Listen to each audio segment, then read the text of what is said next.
Why does everyone want to hear me sing so much? Jagonate, all good with the theme song?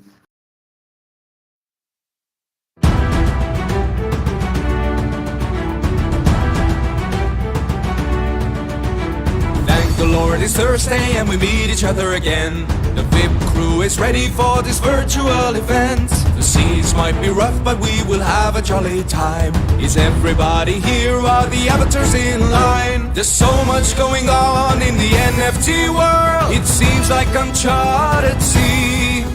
Let Matthew and Rizzle guide us through. The speaker is ready and so are we. Let's keep sailing on the Metaverse. Thursday's when the lightning strikes.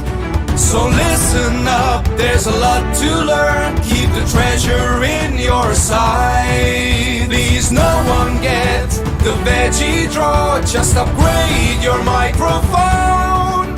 Together we're strong, we ain't gonna stop. Welcome to the WIP Meetup. TikTok, motherfucker. Boom. There we go. This is Matthew, aka Nifty Time. Welcome to the WIP, first WIP of April. How are we already in April in 2023? Absolute madness. Really stoked for the show today. Really excited to have Joe, aka Bunchu, from Forum3 to jump on the virtual stage and talk to us all about what he's been doing with the Starbucks reward program, the Odyssey reward program, together with Nifty Gateway, bringing Nifties to coffee aficionados around the world. Really excited for that. We have the RARA crew, Lawson, in the house talking about the recent acquisition of RARA. Really excited for that, to hear all those details and good stuff. We have Fire Afties queued up with show. It's going to be talking about the FedNow announcements that have been rippling around the Twitter sphere. Quick shill from me. We got 2 new podcasts out. One with me, my dude Rizzle, running our mouths as we do every week. And one spotlight interview with the artist Wooden Cyclops. One of my favorite points in our talk with Wooden Cyclops was how he talks about creating within the same style. I know a lot of artists like to experiment, do totally new things that they haven't done before. But he explained creating in a new style in a way that I thought was really mind-blowing, at least for me personally, where every previous work in the similar style, it's something that you need to mentally kill off in order to make room for that next new creation in that same style. I don't know if anyone vibes with that, but I loved it.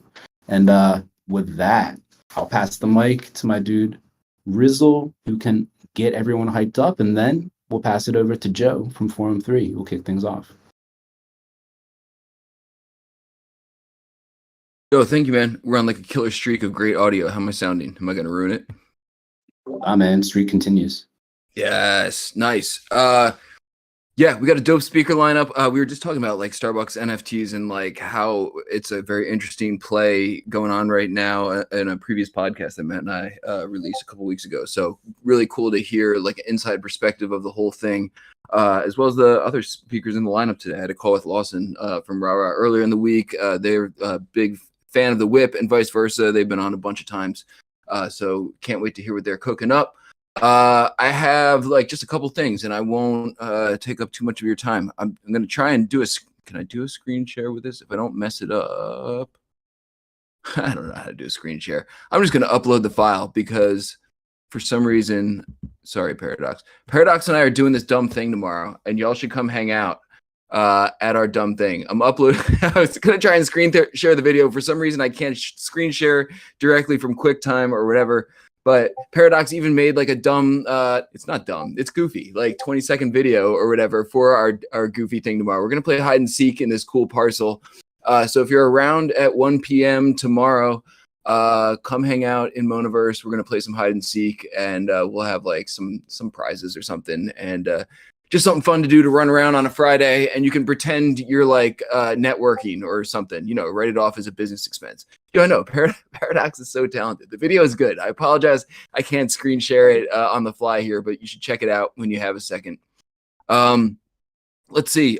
Make sure you hop in World. Fabiano repurposed the jumping course last week. So if you didn't get a chance to test it out, you can come test it out. But it's got a bunch of new decorations in there. A bunch of people are hanging out dancing. So while you're listening to the speaker lineup, come hang out and walk around. Make sure you sign the guest list in World. That's the way to get today's giveaway, which is that epic, like murderous bunny, if you had seen the Twitter posts or whatever.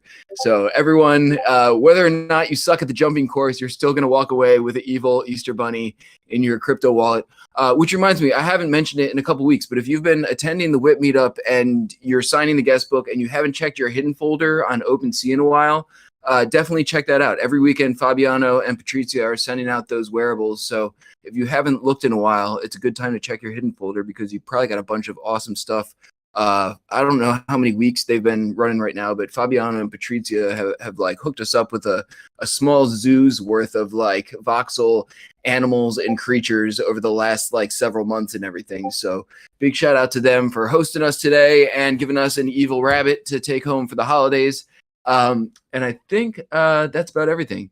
Quick Grizzlefest announcement. I'm partnered up with Avagachi. So anyone who's coming, we got a muralist coming who's going to help us create this dope Avagachi mural that Fly Frogs designed. And anyone who's there who wants to add something to it or whatever will be able to. So I'll try to keep those announcements to a minimum, but it's coming up and I'm getting stoked. So look out for that.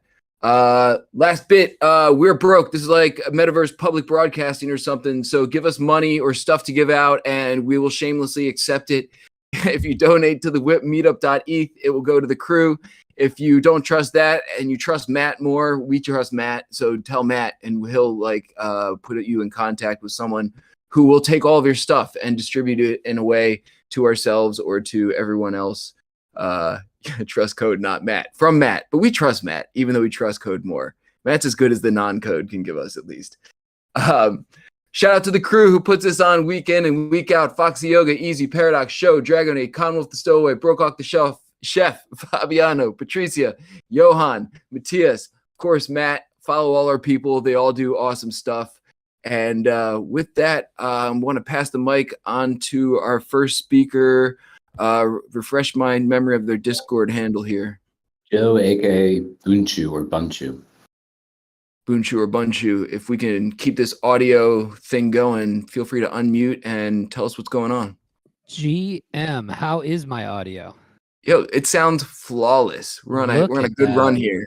We are killing it. I just need to say, first of all, thank you very much for having me. This is fun. And I need whoever put that theme song together needs to make me one for like my general life that can follow me around like whenever I enter a room, because that was fire.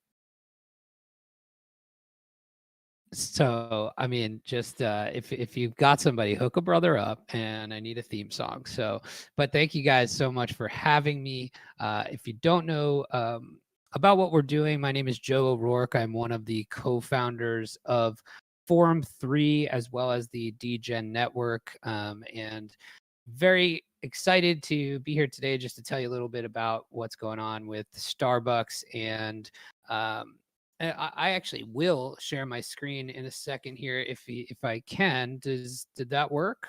Can you see my screen there? Yeah, it's perfect. I think I would just give everyone a couple clicks to join it, but I can see everything perfect. Awesome. So yeah, before we dive into just a little rundown of Odyssey, if you are not in the Starbucks Odyssey beta and you would like to, you can head over to waitlist.starbucks.com and you could get yourself on that wait list for Odyssey. The only caveat is you do have to be a US located person at the current moment. It is the beta is only launching in the US right now, but you could head over to waitlist.starbucks.com to get yourself on that wait list. And you know, I don't know how much your crew here knows about what we're doing with Starbucks, but I'll start really quickly with just a little bit of background from me. I have been in the crypto and NFT space since 2017. Bought my first Bitcoin almost 6 years ago in May, and I came through the ranks via sports betting and got my first Bitcoin by depositing it onto a sports book and never left. I went down the rabbit hole, found crypto, found crypto Twitter, and it became my home. Started doing podcasts in 2018, and found NFTs for the first time in 2018, 2019 with crypto kitties and punks and things like that. And originally, I had found super valuable that you could own something digitally, and my thoughts on that have evolved over the years on what that actually means for business, marketing, rewards, loyalty, all of that. And in 2021 in July, I met my co-founder of Forum3, Adam Brotman. My story is pretty unique how I went into this full time. I come from a traditional sales and marketing background. I was working a medical sales job that I hated during COVID, and I found myself, when I was at home during lockdown and things like that, trying to find every single way to get out of my 9 to 5 because I hated it so much. And that's when I really dove into the space and tried to make myself some other kind of income streams. And July 2021 comes around, and I got asked to go to this networking event, and I saw the guest list, and I at the time did not feel like I belonged in the same room as any of the folks on the list. And the event was on a random Tuesday afternoon, and I was supposed to be in Pittsburgh for work. And I quit my job the Friday before so that I could make myself available to go to this event. And at the event, I met my co-founder, Adam Brotman. And so results atypical, don't try this at home type of stuff. Do not quit your job to go to a party and expect that you will, you have the same results that I did. I was right place, right time. But if you don't know who Adam Brotman is, Adam is the former chief digital officer of Starbucks, former president and CEO of J. Crew as well. So has a really robust history in the consumer brand loyalty space. And, when him and I met back in July of 2021, we both really resonated around our initial thesis was around play to earn gaming, actually, which I was doing a lot of Axie Infinity at the time, experimenting in basically every play to earn game you could at the moment. And what we realized was that a lot of the kind of economics and game mechanics were a little bit broken and upside down. And we really noticed that, the ecosystems were extremely extractive, because what you were relying on in these ecosystems was users to fund the environment, to fund that economy. And what ends up happening in those situations is it becomes a rush to, get your ROI and pull your money out. And so that's why some of these, economies just broke. And based on that, we were thinking about, okay, well, what if we take these same types of frameworks and apply it to a larger overall brand that could actually fund the ecosystem, fund the rewards for the consumers or the players, right? And that turns the whole proposition on its head. And that's really where our initial thesis came for what became Starbucks Odyssey. And so, we were obviously, Adam being former chief digital officer of Starbucks, he had some really unique relationships there. Howard Schultz, who's the founder of Starbucks, and he was going back to be the CEO for the third time as an interim. And he tapped Adam on the shoulder and said, "Hey, let's do this with Starbucks." And so it's a really awesome, unique opportunity for us. And at the heart of it, what you're looking at on your screen here, and again, this is our beta launch. We launched this December 6th was our first date that we launched this. And essentially what it is, many of you are probably familiar with the old Starbucks, the traditional Starbucks rewards program. And that is a very transactional program. It's very linear, meaning that the proposition there is, you as a consumer spend more incremental dollars, incremental visits, and me as Starbucks gives you incremental discounts in the form of your stars, and you can redeem those for free product. And it's a great program. It's one of the biggest programs in the entire world. There's 27 million active monthly users of this Starbucks rewards program. And when you have a rewards program at that scale, it becomes extremely expensive to run, and it becomes this point where you start to hit this diminishing returns of what you can provide of value outside of discounts. And as this that Starbucks had when we initially went to talk to them, they have all this data on what their customers, their loyalty customers want, their power users, and it was a lot around this thought of experiences rather than discount. So there was this underlying theme of, you know, rewards that went outside of the traditional discount method. And so once we had heard that, this is kind of where this idea of Odyssey came from. And so what Odyssey is at its core is it's a parallel extension of their current loyalty rewards program. And at the end of the day, it's a game. It's a loyalty rewards game. And so when you sign up for Starbucks Reward or Starbucks Odyssey, you come in here and you actually log in directly with the same credentials that you log in to your Starbucks Rewards app with. And that's a really key thing that I like to point out right away, because being able to do that allows the Odyssey platform to talk directly to all of your transactions that you take within Starbucks, as long as you're paying with your app, of course. And so that allows us to do some really cool things with these journeys, as far as, making specific or special purchases or tracking your transaction history to reward you and things like that. And so that's the really, first unique thing that we're able to do with this program. And the TLDR of the program, once you're inside, is that you want to complete journeys. You want to, as you complete journeys, you earn your stamps. Your stamps are your NFTs in this case. Those stamps have a certain amount of points embedded in their metadata. So for the first time, you kind of truly own your loyalty points here. You can buy and sell them on the open market via our Nifty Gateway marketplace platform.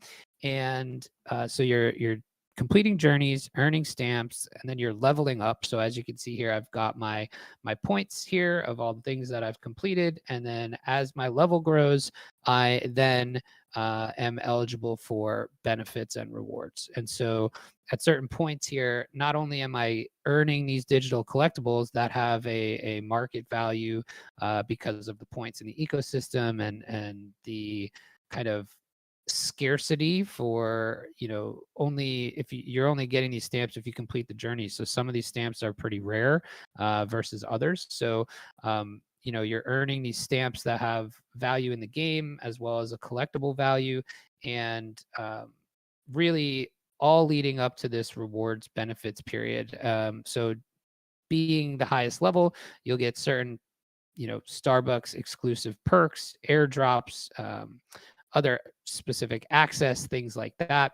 And that's really the crux of the program. So you're completing journeys, you're earning your stamps, you can buy, sell, trade them, you level up, and that's how you earn these benefits and rewards. And so just real quick, you can see if I pop into one of these journeys, what does the journey look like? You've got, different branded content stuff that you can see here. So, you might take the virtual coffee farm tour and earn your points there. And once you do all that stuff, you get your stamps. You've got your stamps here, as you can see. And I've got a nice little collection brewing here. Each of these stamps have a different level of points attached to them. And then you can kind of come in here and go into the marketplace. And this is a Starbucks Odyssey marketplace here. You can see some of these stamps, like this holiday cheer journey stamp that people earned for free by just completing the journey. It's going for $1,100 on the floor. It's the rarest and first one in the entire program. So pretty sought after. And then we have the limited edition stamps like the Siren collection here. And so that's the overall kind of TLDR of Starbucks Odyssey. Really interesting to see and be able to work with a brand like this on a program like this. One of the big challenges that we have always is kind of the education of a corporation from really the top down on what Web3 can actually do, the power of NFTs and digital ownership and community and storytelling. And that's what we're trying to really embody here with Starbucks Odyssey. So I don't know if I have any questions from you guys. I'd love to take some, or I could wrap that up. Yeah, I think I saw some questions in the general channel. So we'll pass the mic to our dude show to relay those to you. But Sure. speaking as someone inside Nifty Gateway, watching this program emerge, get built, and then the ultimate success that we've had with initial users and like the Starbucks Siren collection that was released a few weeks ago, like 2,000 editions, sold out within 18 minutes. It's absolutely wild to see, and is a huge bright spot in what's otherwise more or less like down crypto market. So it's been very, very cool to see this gain traction. But I'll shut my mouth here, pass the mic to Show to hit you with those questions. Hey man, what's going on? Hey. So, okay.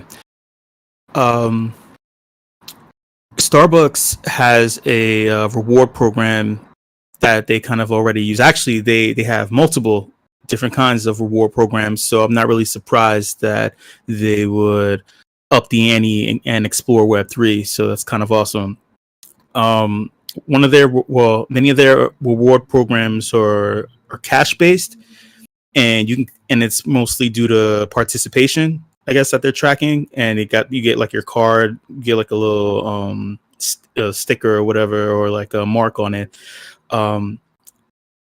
Is there a way, I guess, to interact with Starbucks Odyssey and be anonymous, or are we forced to KYC?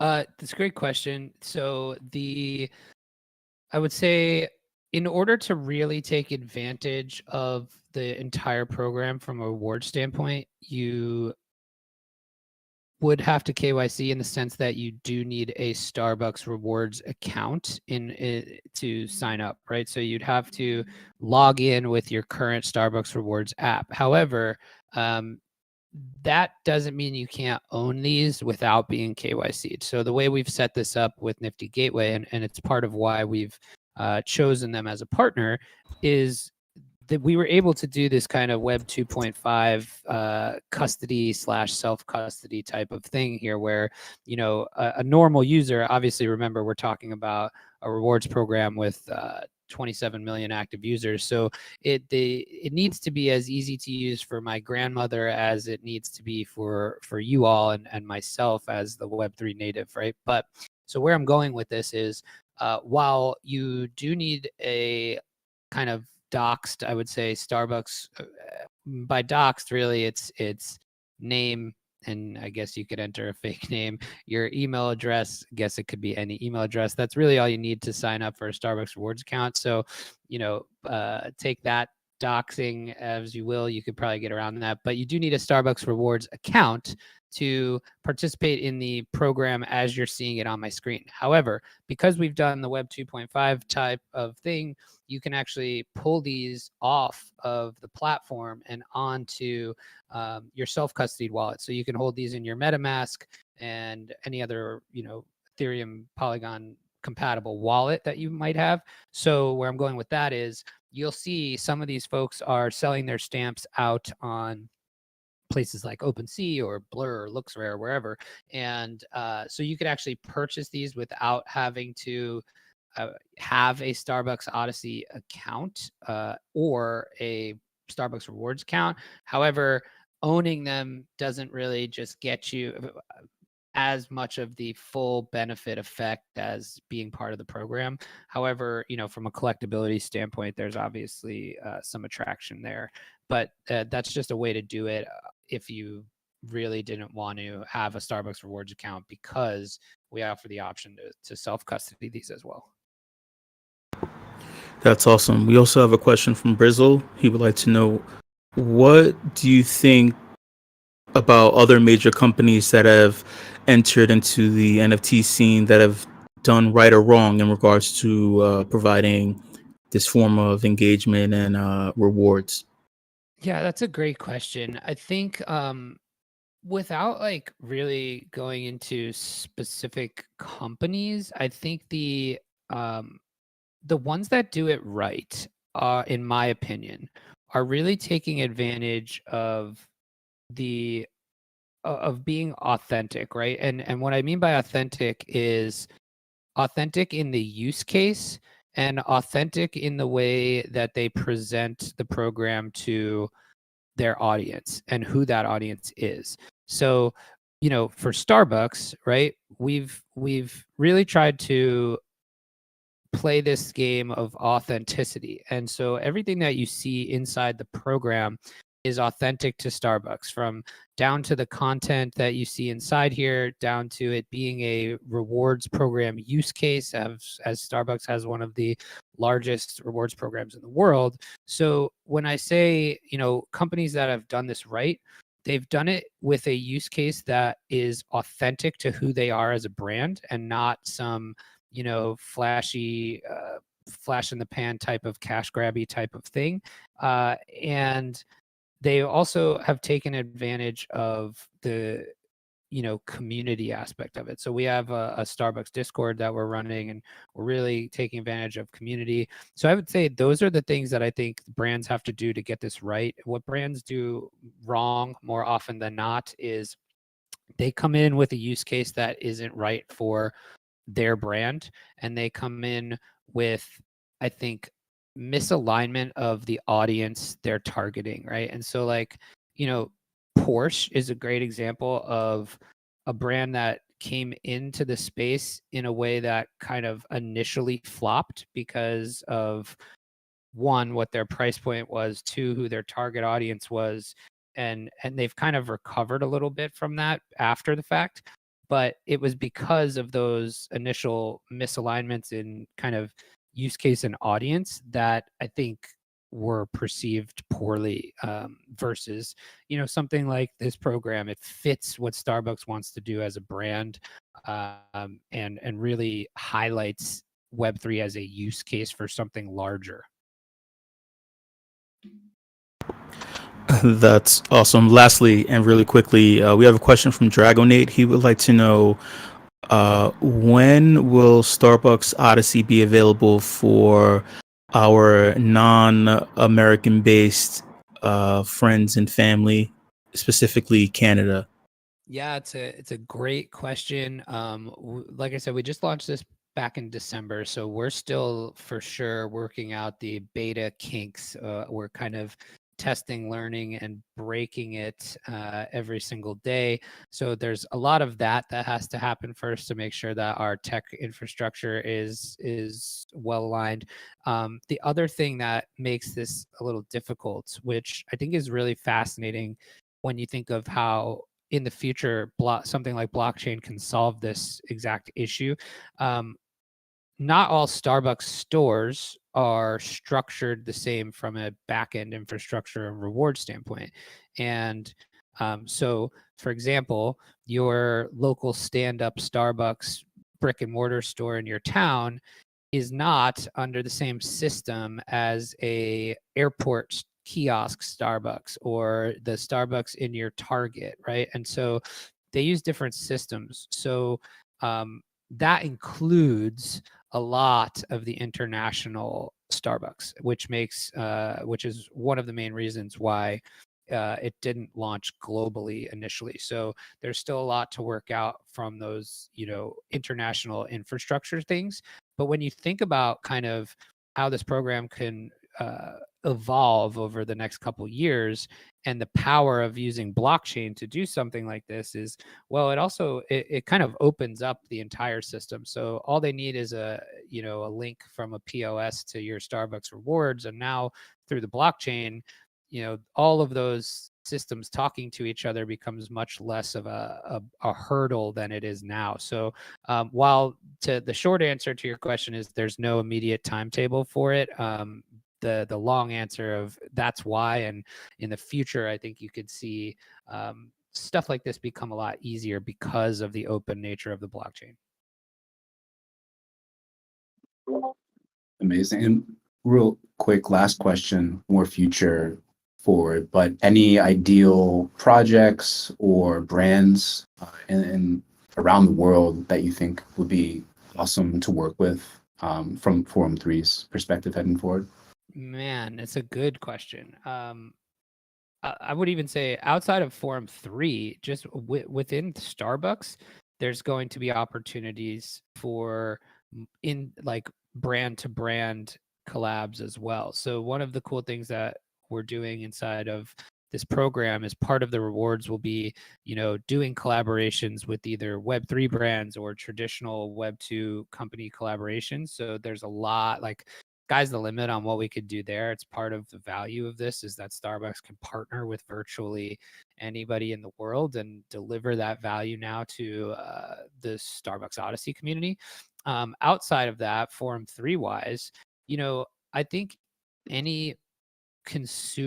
consumer brands are where our thesis and strategy fits best in terms of what we go to market with as a thesis. And that's all about anybody who is really leaning into the ideas of community, ownership, gamification, storytelling, like that really lends itself to consumer brands. So brands like, Pepsi or Coke or, Anheuser-Busch, or things like consumer package, consumer product good brands like that. I think there's a lot of potential in like fashion and motor industries as well. Any of those would be ideal candidates of brands to work with because of the, I would say, really strong opportunity to use Web3 as storytelling, ownership, gamification, and community. Love it. And Joe, thank you so much for your time swinging through, telling us and updating us on the latest with the Odyssey program in Forum3. If anyone else has any questions for Joe, tag them in the channel. But thank you so much, man. Yeah, appreciate it. Thank you so much for having me. Let me know if anybody's around to make me a theme song for my life, and appreciate you guys. Thank you so much. I'll talk to you soon. Boom. Cool. Next up, we have Lawson, RARA crew, talking about the latest acquisition, them joining Mask. Excited to get into whatever details they can share right there. So Lawson, man, welcome back to the show. And whenever you're ready, unmute, take it away. Yo, Matthew, Rizzo, as always, appreciate coming out to the WIP. I think it's probably like the fourth or maybe fifth time. It's been a wild journey for RARA. Started as a COVID project in 2020 and iterated a long way to release our social curation protocol for NFTs last year. And excited to be here and kind of update the community. I see a lot of names that have supported RARA in the past. Brooke, Easy, everybody. So really appreciate being able to come out here again. I do have a little presentation. Normally I'd like demo and kind of show you kind of like what we're working on, but there's a lot of kind of moving parts in like what RARA is, how the deal kind of came together, and like what the future of like RARA and Mask are going to look like. So just briefly, I'm Lawson. Friends call me L. Been in the crypto space for a good while now. Advisor to Hashflow, advisor to Subspace, founding team of Synapse Sapphire, the first banking API in the US. And our first customers in 2014 and 15 were crypto exchanges and Bitcoin apps. There were no Ethereum apps at the time. My wife is Bay.eth. We actually just changed our name. I'm actually not Lawson Baker anymore. I need to update this slide. I'm Lawson Bay now. We fully went into the meme. We are the meme. So excited to be here. Big picture, this whole coming out today is really just to talk about RARA joining the Mask team and just kind of reminding everybody what RARA is today. And I wanted to talk a little bit about what's going on with Mask and why we're excited to join them.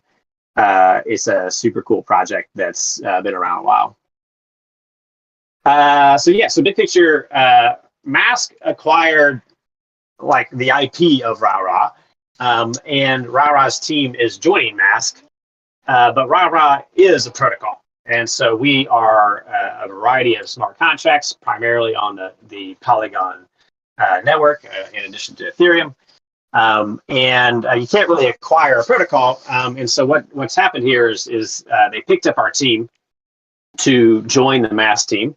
Mask has a little over 100 people, including some part-time people, about 80 people full-time all over the world.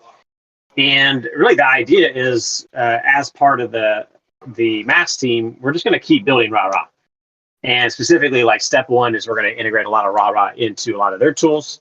That is, I think, a really kind of cool blend of what's happening in Web 2 and what's happening in Web 3. Specifically, Mask is essentially trying to be the bridge. How do we get crypto Twitter into Web 3? And how do we get non-people on crypto Twitter and elsewhere into Web 3? And so they're really focusing on like how to onboard these users. And so big picture, the deal closed last week, which will essentially means RARA Social Inc., a Delaware entity, is going to cease to exist, but RARA, the protocol, will continue to be built under the Mask team. And so just to kind of quickly kind of run down what RARA is. RARA is what we call a social curation protocol. Today, the only thing on chain for NFTs, the creator gave it. The name, the description, pointer to the file, and the metadata. And there's really no other way for third parties to add additional context on chain. And so if there's only one thing that you take away today, like what is RARA? RARA basically lets people comment and engage with NFTs and add additional context to those NFTs all on chain. And so the way we do that is a combination of reactions, comments, and tags. Reactions are basically just Web3 emojis. If you go to app.rara.social/add, you can register your NFT to be a reaction in RARA. And that basically means anybody can use your NFT, kind of like they use a Discord emoji or a Telegram sticker pack or an emoji in your keyboard, except it's all on chain, it's all Web3. And then you have comments. Comments are exactly like it sound like.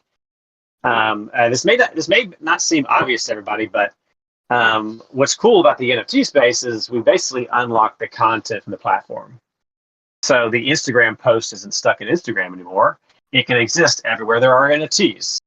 You don't have to cross posts on Instagram, Twitter, or TikTok, and all these places. So long as it's an NFT, it's essentially publicly available for all NFT apps to display the NFT. That's why you can see your NFTs in OpenSea, but you can also see it in your wallet. You can also see it in gallery apps or voxels. It's publicly available data. The problem is in the Web3 space, every app, even the Web3 apps, are still using centralized curation tools. The heart button on OpenSea doesn't show up on the heart count on Showtime. The comment button on gallery.so or any Lens app, those comments don't show up anywhere else the NFT are.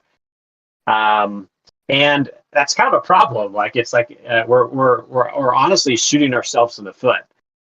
We have a whole lot of really cool NFTs everywhere, but it feels at times on the Web3 apps, they kind of feel a little bit like ghost towns. So it's hard to kind of see people talking about the NFTs. And so that's essentially why all the conversation about NFTs happen on Twitter. Twitter has enough people, enough activity that it can aggregate all that.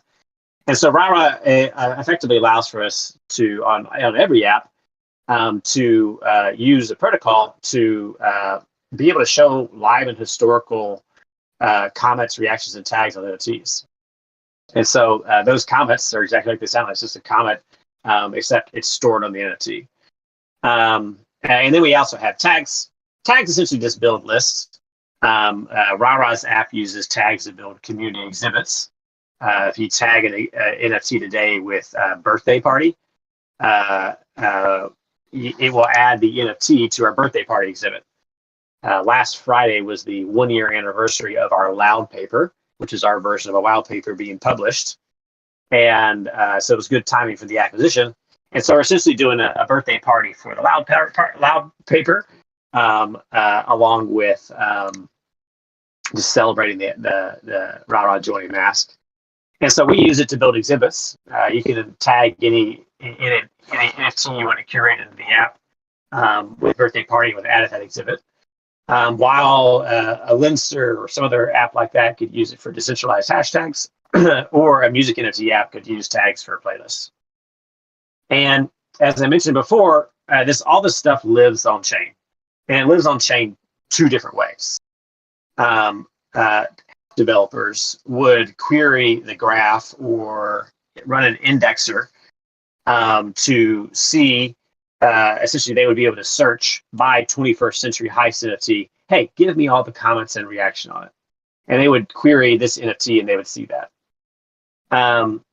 Users, on the other hand, people, you actually get to mint free collectibles. So every time you comment to an NFT or tag an NFT or react to an NFT, you generate these little hexagon raw light tokens. They're soul-bound, non-transferable, basically proof of curations.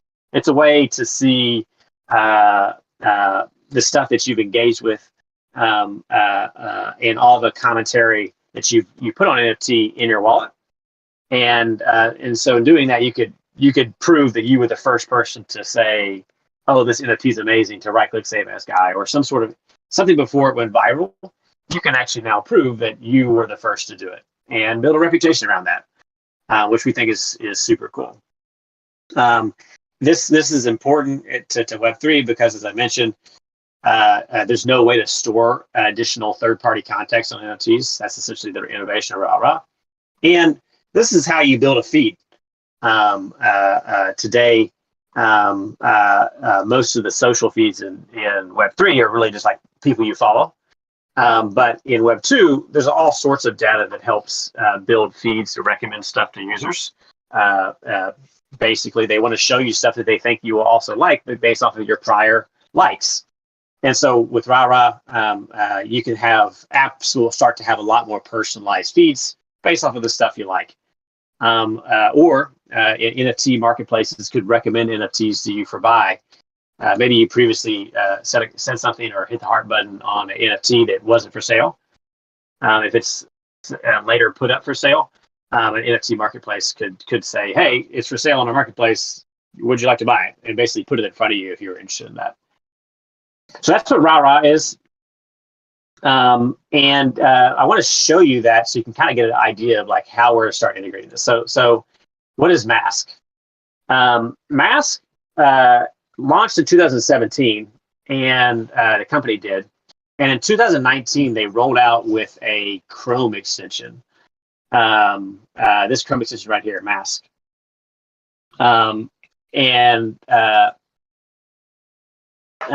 As you can see here, it essentially injects a whole lot of Web3-like things into Twitter. So the first thing they did is you can actually encrypt a tweet that only people can see if they have the Mask extension and that they use that. You can also do a tweet offering. So if you've used Lens before, people can collect your posts on Lens. Again, Mask did that probably a year or two before they did. So you can make your tweet available to mint and be sold. You can take payment in whatever token you want. And then why I'm excited about them is if you include a link to an NFT on Twitter, Twitter just shows you the search engine default image of OpenSea. So OpenSea gives Twitter an image to show and like a description there. And what Mask does is they inject and show you like all the NFT metadata. You can click here, you can see the contract, you can see if there's any offers, floor price, if it's been sold recently. And this is super cool. And so the idea is in the future, this comment, my tweet right here, if I had the Mask extension, would be a comment stored directly on this NFT, all on chain with RARA's protocol. And so we're super excited about that. Definitely recommend if you haven't used the Chrome extension on Mask before, just go to mask.io.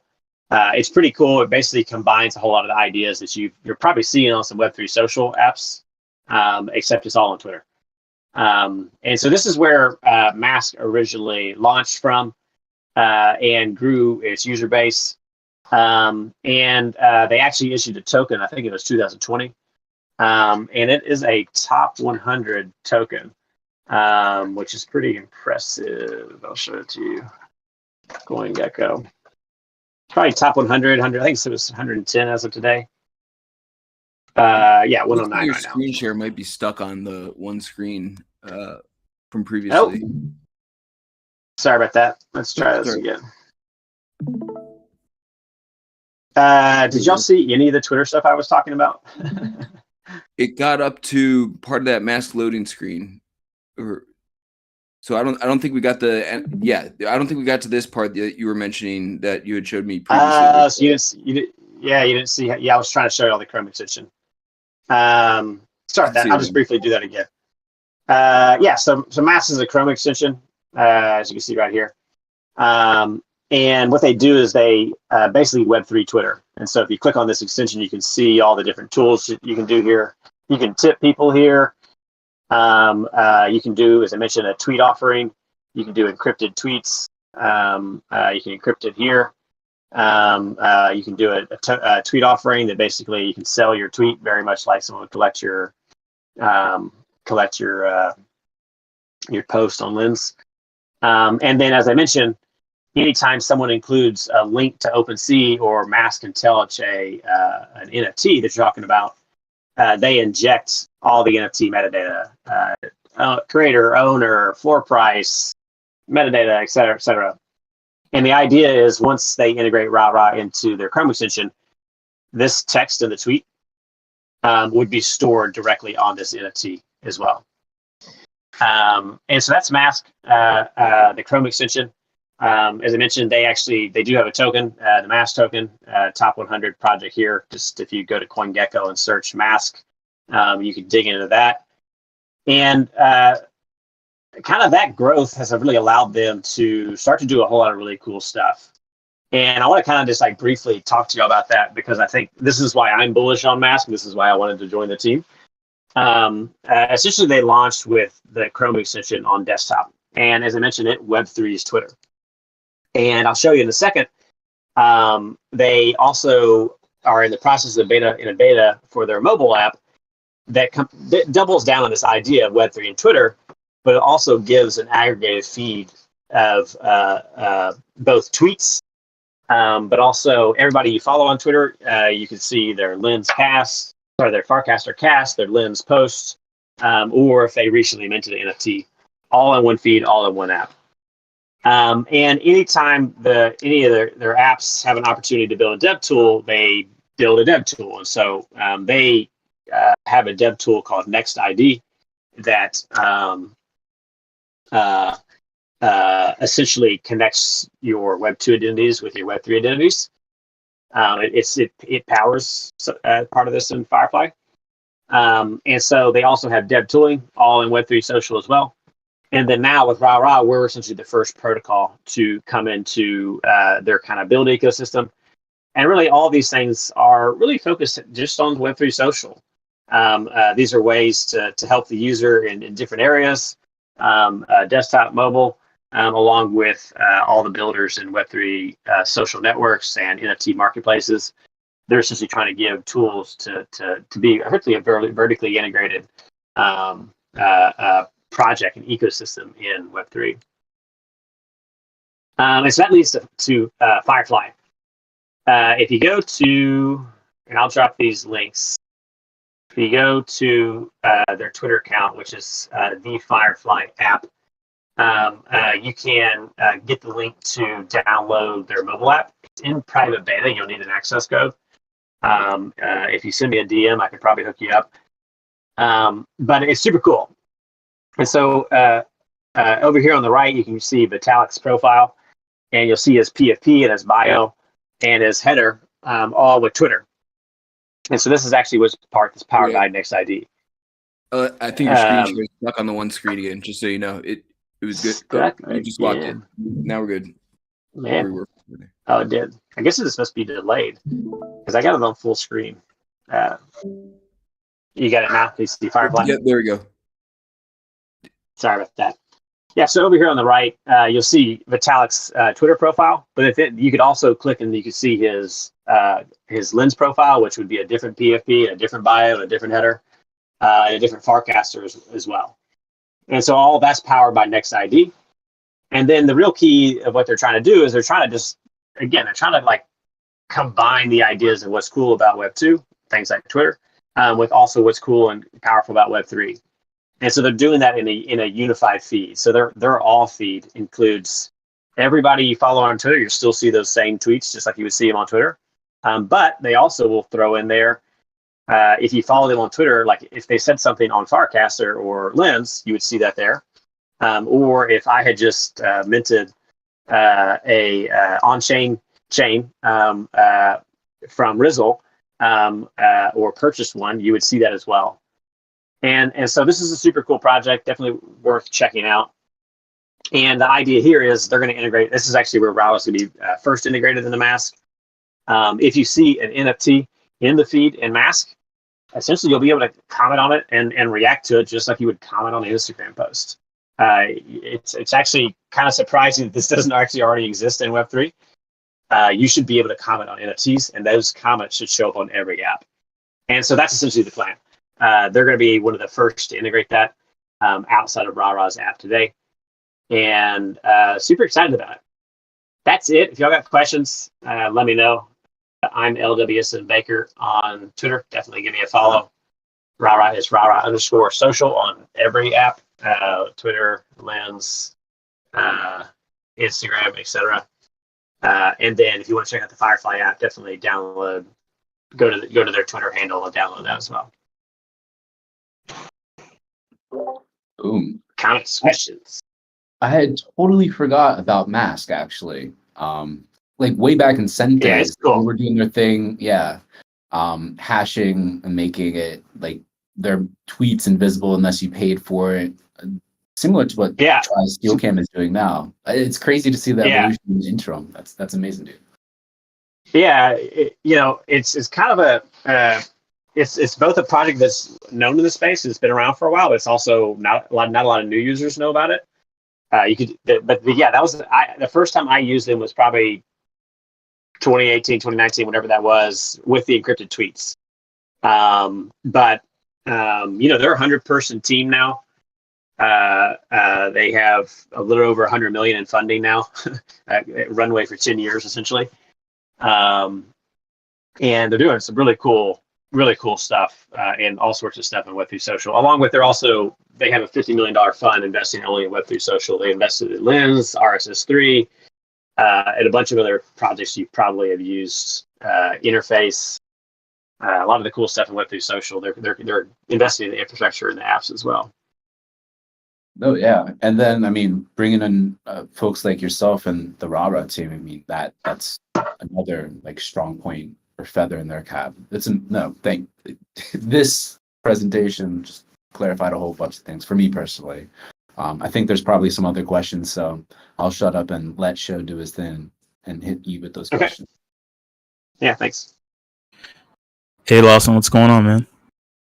Yo.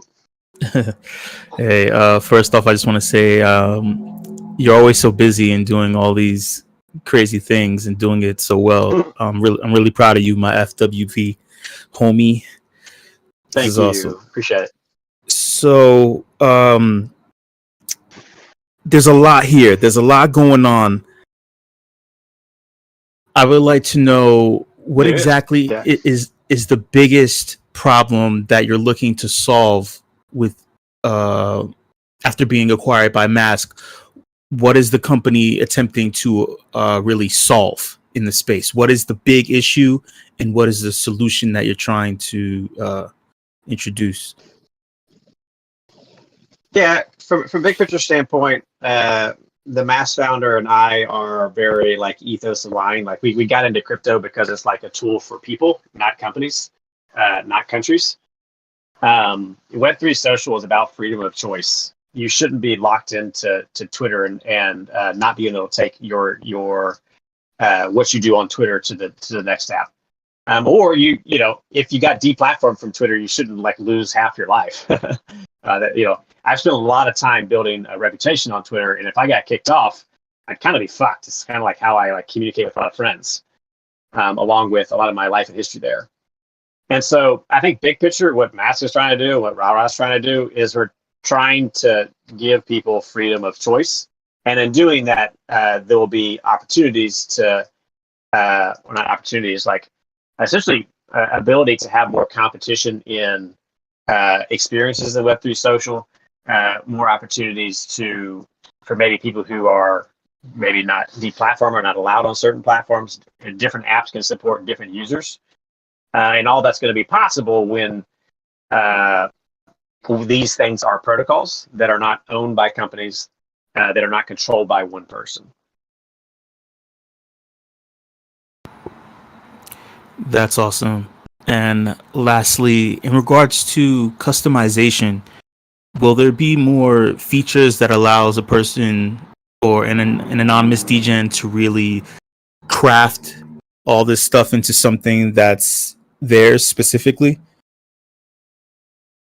As in like look, feel, I guess UX, UI. That's more of like a UX, UI kind of question. So as from a protocol standpoint, I'll show it to you real quick. If you go to app.rara.social, that's like the main spot you would see RARA today. It's on Polygon. Wait, be careful, be careful, be careful. Don't dox yourself. I just saw your MetaMask pop up.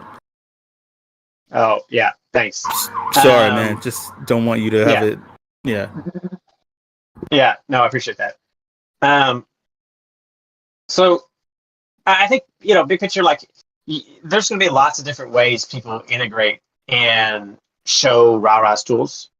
From like an anon or how you would want to engage with or play with RARA. Memes, RARA reactions are all just NFTs as well. So if you search Lens, you'll see a whole bunch of Lens community memes here. If you search mask, we just created a whole bunch of mask reactions. I think from how do you, we don't know if we have any FWB reactions yet. No, not yet. With RARA, every community can use the tools in the way they want to, right? So like on Discord, if you're in FWB on Discord, there's a whole bunch of emojis that are specific to the FWB community. With RARA, you could not only use those in a Web3 version of Discord, but everywhere else RARA is. And so, I don't know, I guess it's a way to just kind of like carry your community around, carry your memes around, and use them in the same type of way you want to use an NFT PFP. You want that to kind of, be your PFP everywhere. You probably want to use your favorite reactions and emojis everywhere. It's kind of one way I think that is the most obvious way a lot of people would use RARA in, FWB's app, I think is a good example of that. Like a lot of that could be very Web3 native and fit the memes and kind of fit the vibe there.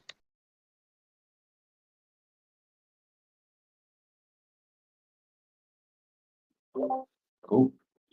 If anyone else has any other questions for Lawson, tag them in the channel. But with that, man, congrats on joining that banger of a team. Really excited to see everything that you continue to do within Mask and with the RARA protocol, man. Yeah, definitely. I think appreciate it as always, Visual as always. Would love to, if there's an opportunity, bring back the Firefly team, let the product lead there, do a demo of that. I think a lot of people here would really like it a lot. Oh yeah. So pass the mic over to Rizzle. Dude, what's the plan? We got to take a picture, get to afties. We missing anything? I think that's everything, man. Great show today. Thanks, everybody, for hopping on. Two killer speakers with like really fascinating updates. So this is like a great deep dive. Yeah, I think we're good. Hop into CryptoVoxels. We're going to take a group shot. If you did not sign the guest book, it is posted in World by Fabiano. So make sure you sign that so you can get the evil Easter Bunny. And with that, while everyone's hopping in, I'll pass it over to Paradox, or at least Dragonate, to kick off Paradox's theme song, and we'll take a cool group shot. Testing. How am I sounding? Very nice. Excellent. All right, Dragonate, please do your thing. Just a humble cameraman looking for a tiny bit of attention. It's me, Paradox. Get your asses in line and smile for the fucking camera. No one cares about Matthew and Rizzle, that's for sure. It's about me, Paradox. I'm taking over the show.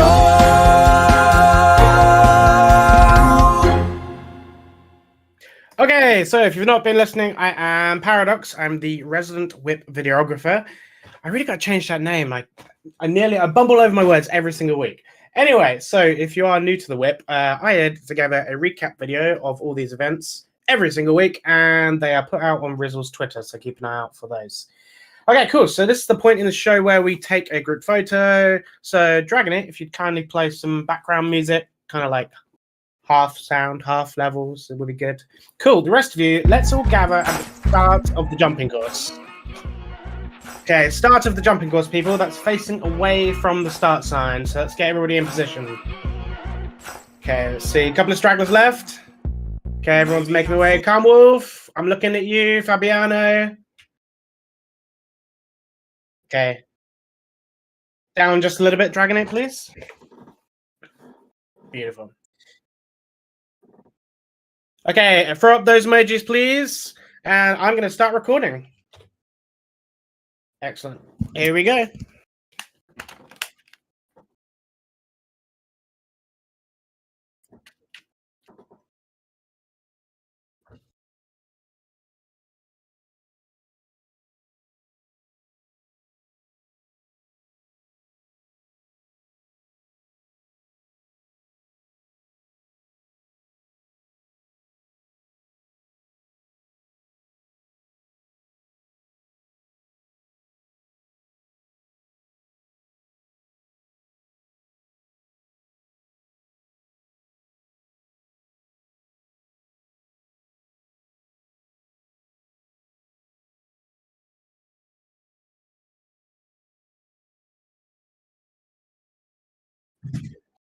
Okay, thank you, Dragon 8.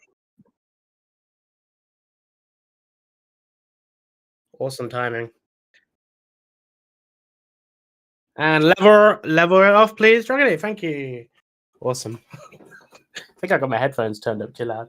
All right, cool. So that concludes the official WIP picture time. If you are around tomorrow at 1 p.m. ET or 5 p.m. UTC, come along to Rizzle's and mine game of hide and seek in the Metaverse. I'm going to post that video, the little mini promo here in a second, but I think Rizzle's going to post it tomorrow on his Twitter as well. So, okay, cool. That's everything from me, guys. I'll catch some of you tomorrow, and the rest of you, I'll see you next week. Cheers.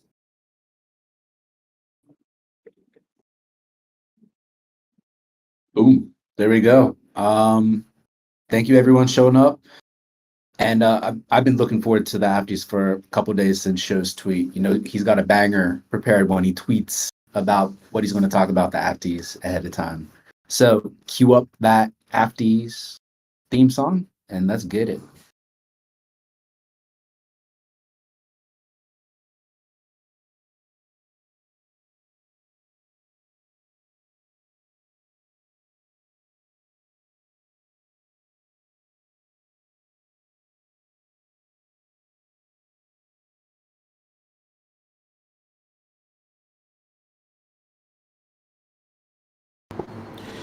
Hey, what's up, y'all? How's my audio? Am I 2x2 or 5x5?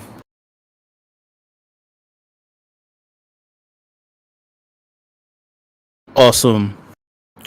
Okay, shout out to all of our presenters. I've been thinking about how I wanted to start this off. Let me just preface this all by saying that I'm not trying to be a teacher or try to educate you and bore you to death. It's not going to take super long. I'm not trying to preach to you, okay, or like bore you with a ton of information. I just feel like I cracked the code. I just feel like I finally figured out this thing that I've been talking about during the afties for the past couple of months now.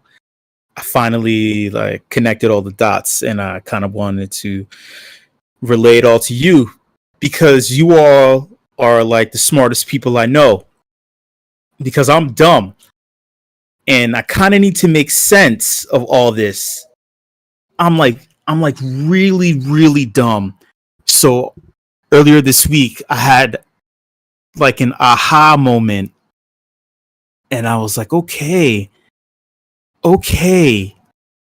like, oh fucking K. You know, that being said,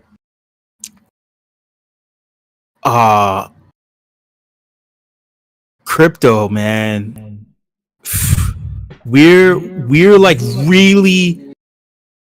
Please do me a favor, mute your microphone if you can. Thank you. We're really under attack, and I know that sounds so buzzy, so like, oh well, no shit, like, oh no, you're just a conspiracy theorist. No, there's been a plan in place to really just take this whole thing that we do out. So there's no more RARA mask. There's no more Starbucks Odyssey, no more WIP, no more your favorite coins, tokens. It's this is real. It's really real. So real that, let me also preface this too before I'll do what I'm about to do, by saying that this is a long time coming.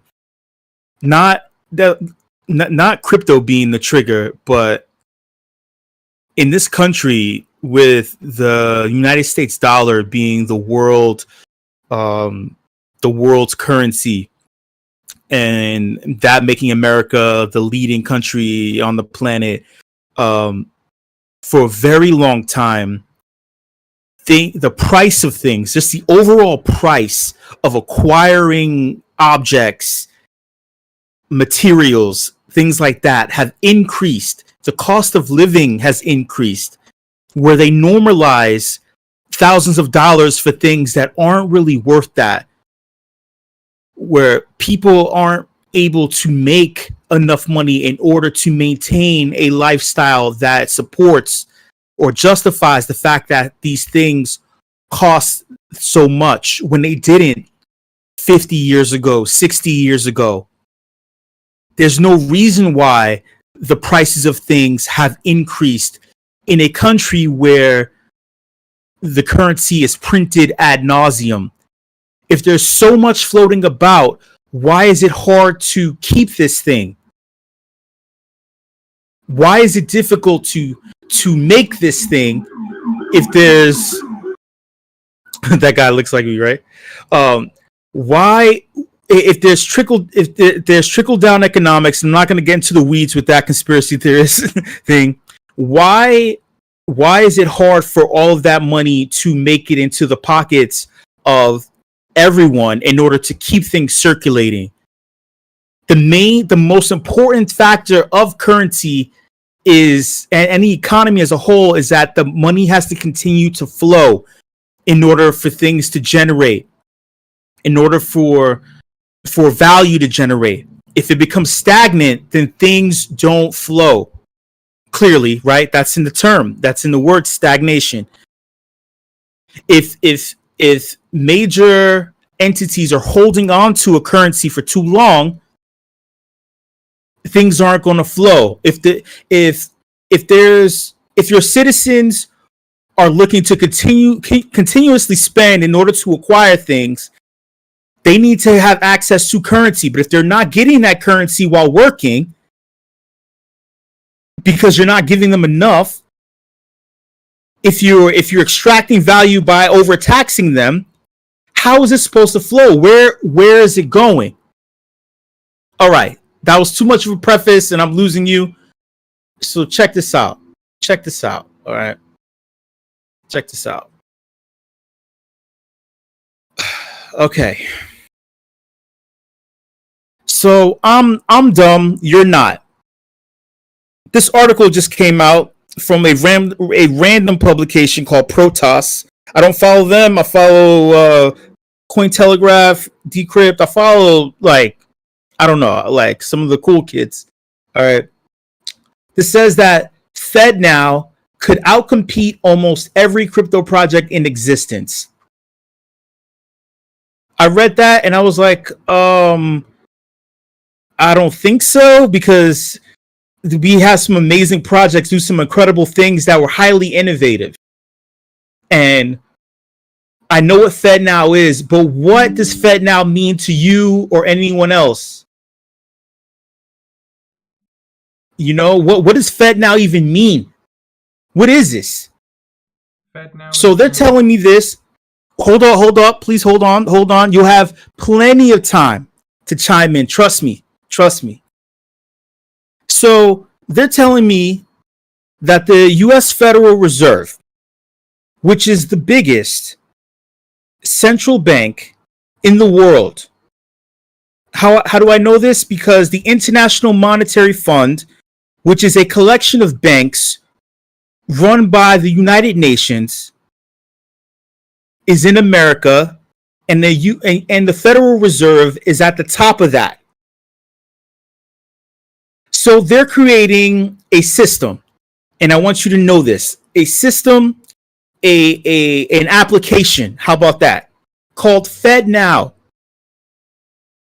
This form of technology that will make USD settlement faster and cheaper between financial institutions. I told you for the past couple of weeks, we had the automated clearinghouse, which is that they call it ACH. You see it on your banks, all that other stuff, right?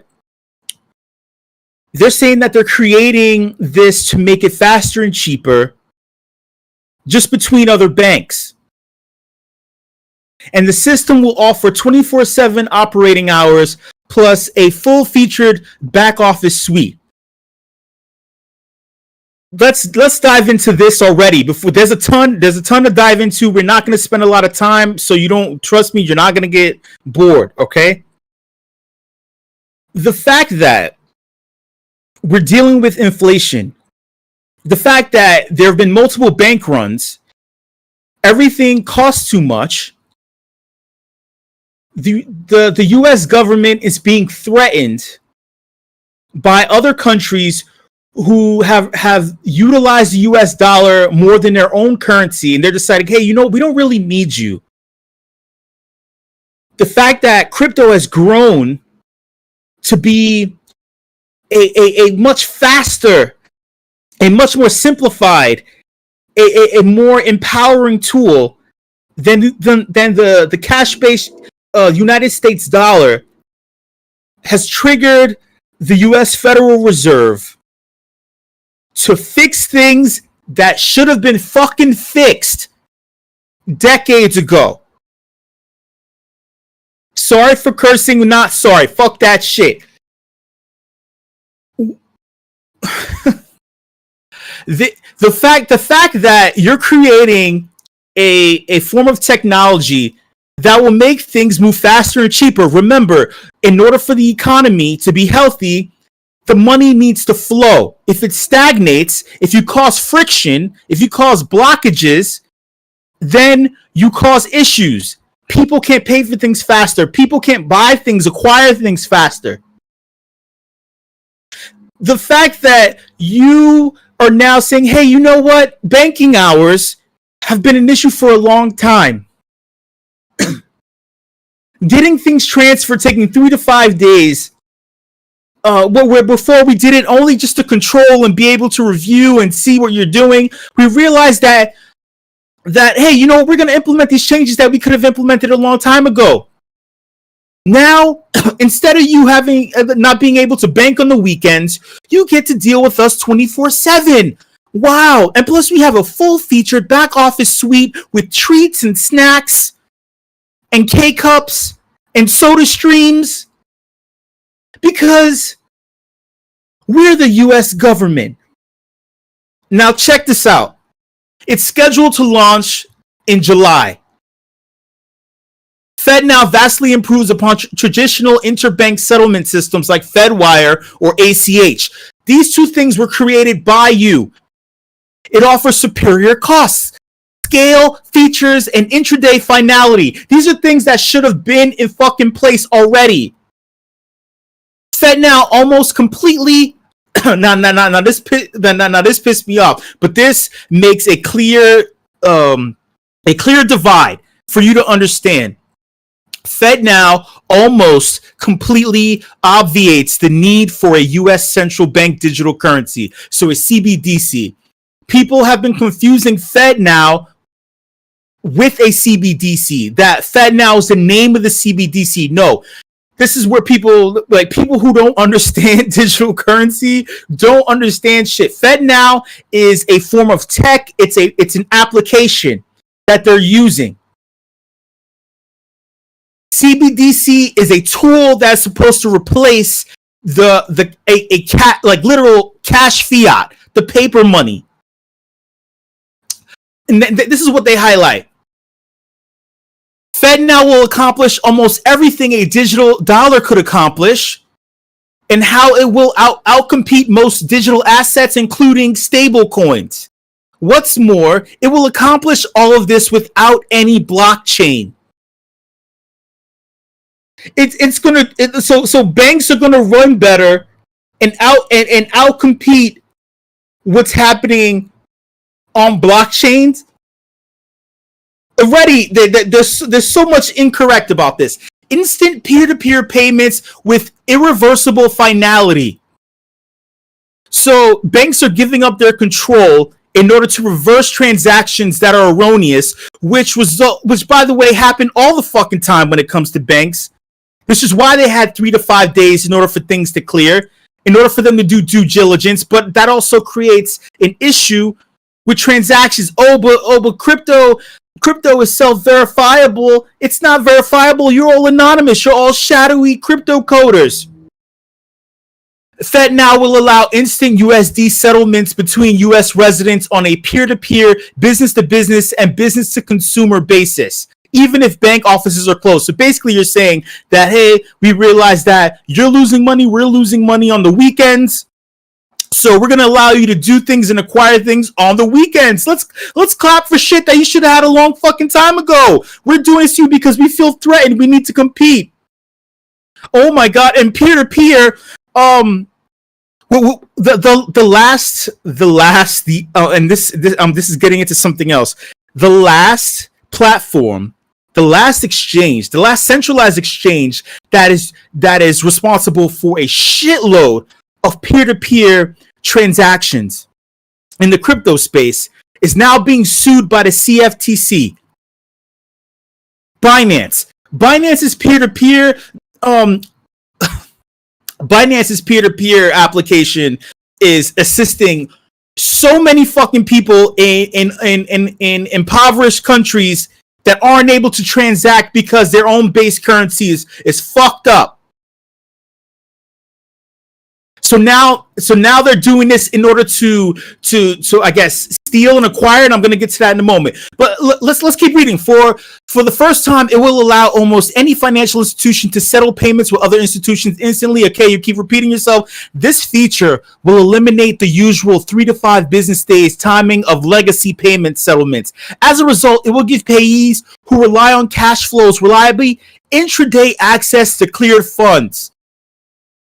Admittedly, it will not serve everybody. Its functions are limited to customers in good standing with qualified U.S. financial institutions. What the fuck does good standing even mean?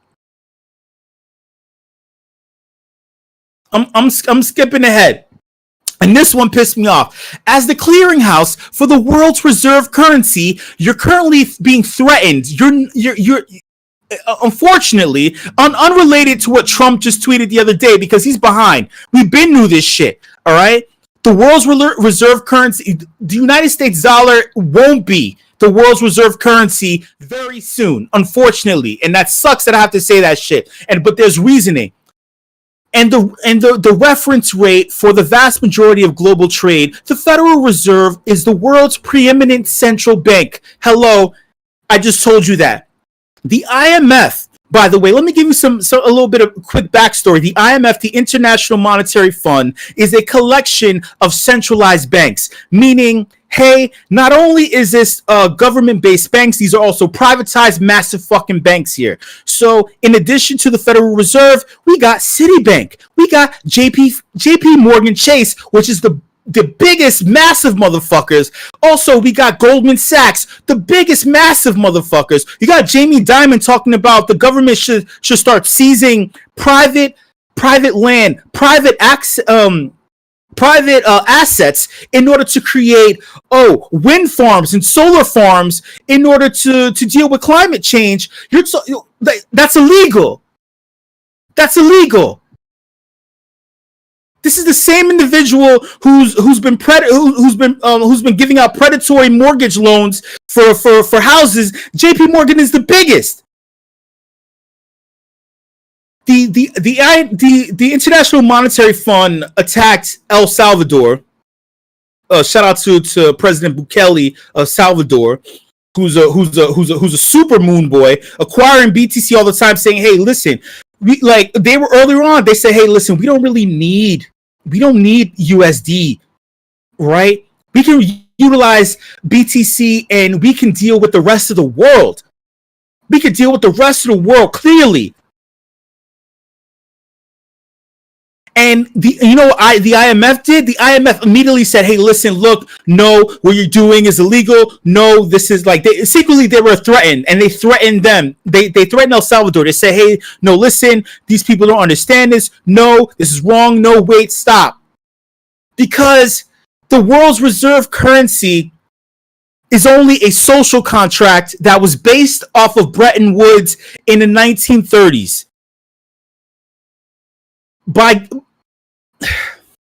I already gave you the history of fiat. It was backed by gold. The United States, through some shifty shit that was smart as fuck at the time, held on to all the big countries' gold in the world before and during the wars, and then later on got rid of the shit thanks to dumbass Nixon, and that we've been printing this shit ad nauseum, and inflation has been the biggest. Oh my God, I'm getting flustered because the levels of stupidity, and this is Janet fucking Yellen, and I'm going to get to that. FedNow might only connect 20% of the world's population on a peer-to-peer basis, but it may still connect 80% of the world's peer-to-peer electronic payments. First and foremost, 80% of the world has internet access, but 20% doesn't. Or if 80% does, it's faulty as hell. Plus, you have to educate people on how to transact. This is friction. This is stupid already. So now, this is the thing that really pissed me off in addition to some of the other things. Hopefully, you're still with me. Since 2017, crypto promoters have derided bank branches. Bank branches is inconvenient locations and operating hours. Crypto promoters, since 2017. Keep that in mind. They argued that access to one's money should not depend on teller windows nor the risk of using an ATM at night. Ooh, because we only use ATMs at night.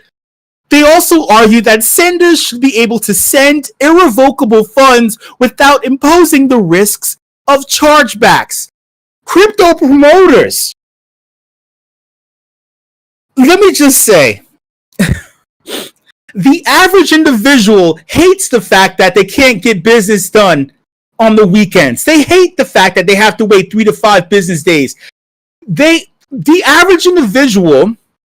Let me shout out the director of Black Panther and Creed. Ryan Coogler was in Atlanta last year or a year and a half ago, and he discreetly wanted to take a large amount of money from his own bank account at Bank of America. So he wrote her a note. He said, "Hey, listen, I want to be discreet. I want to please withdraw this amount of money from my bank account. I don't want to say it out loud because I'm afraid that someone in this bank, another customer, may hear me and may want to harm me since I'm a public figure." The bank teller calls the police because, keep this in mind, everyone is still wearing masks. She calls the police and she says, "Oh my God, this person's trying to rob me. He just slipped a note saying that he wants this amount of money," without reading the entire fucking note.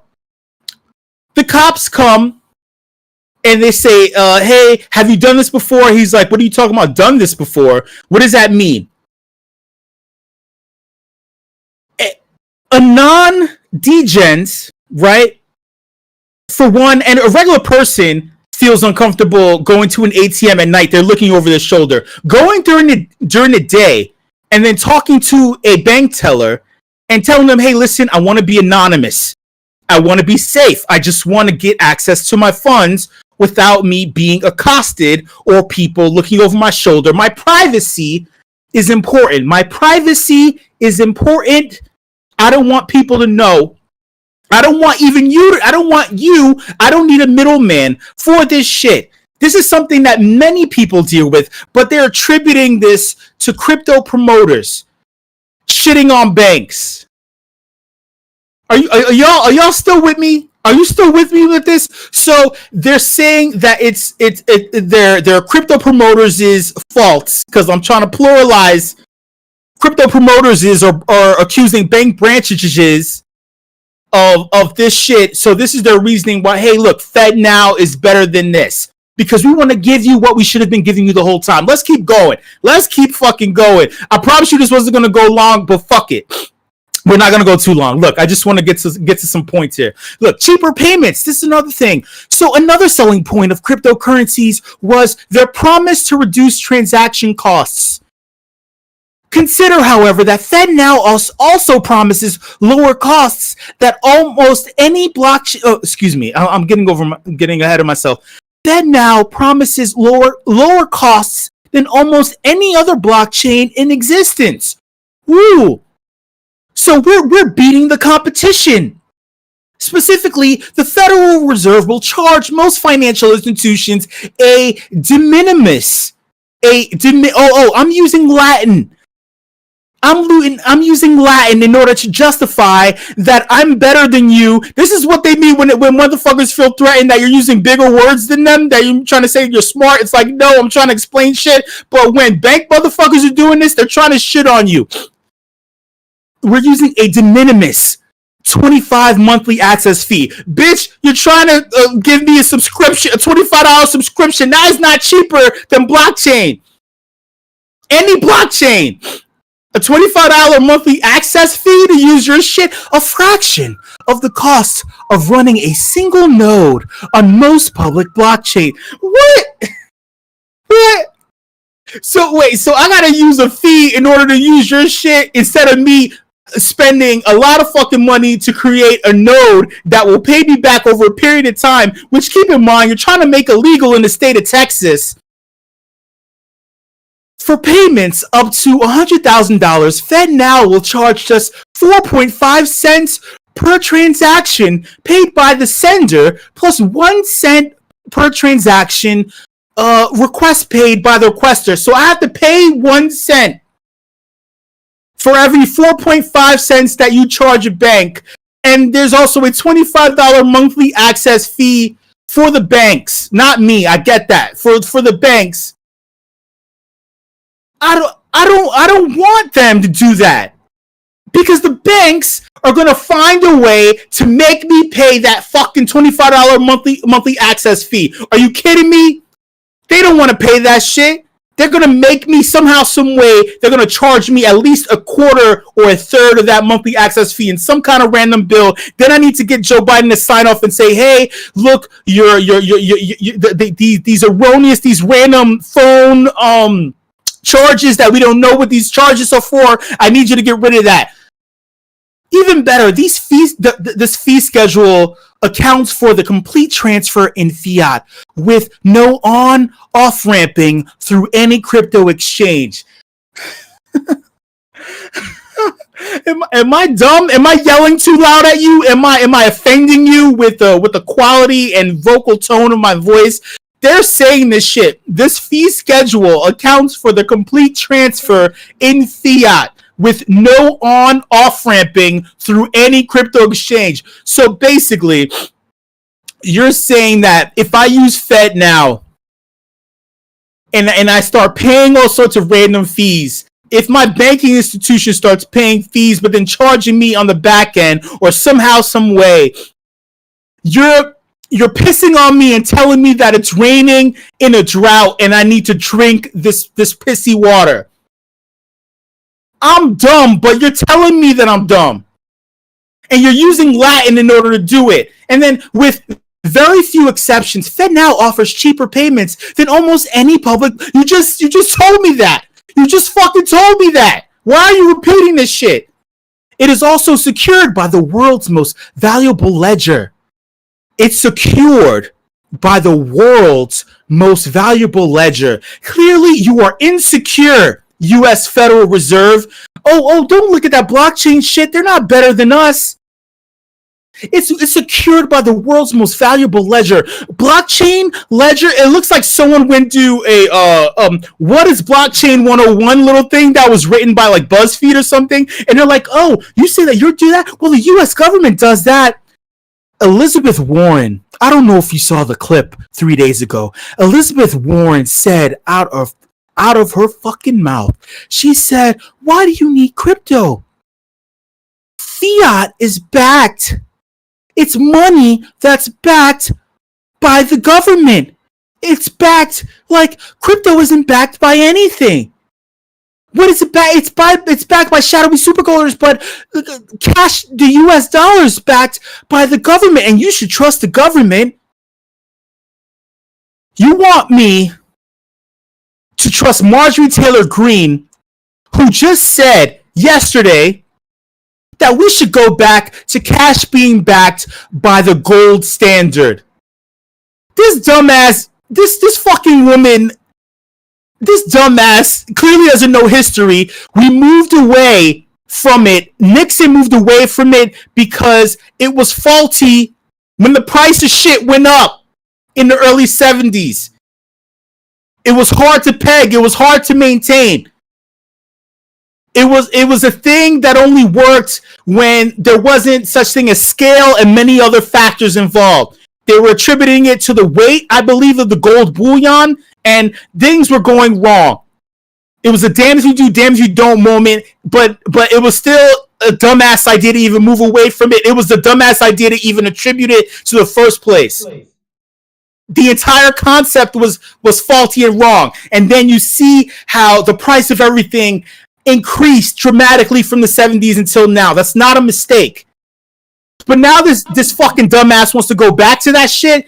You're admitting the fact, her and Senator Warren are admitting the fact that, hey, we can keep making it and the value is going to be value just because it's a social construct. You're agreeing that there's value to this shit,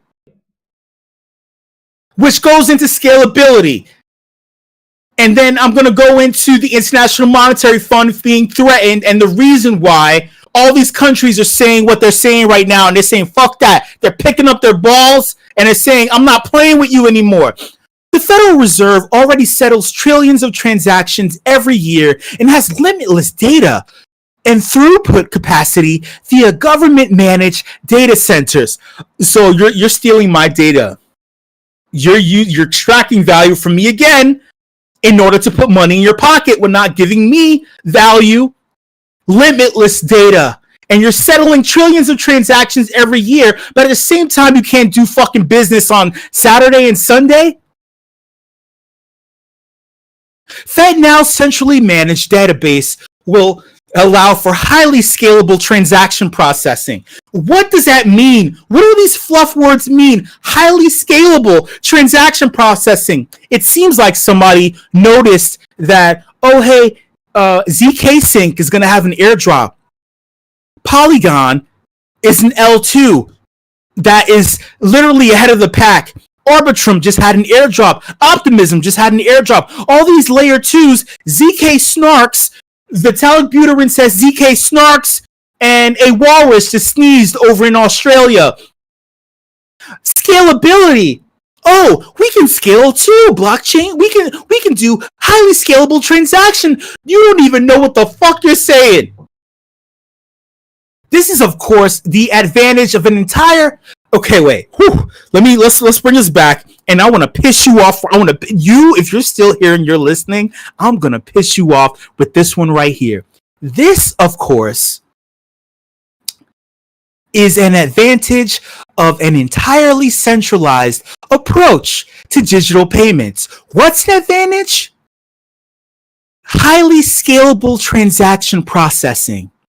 Now, let me tell you something.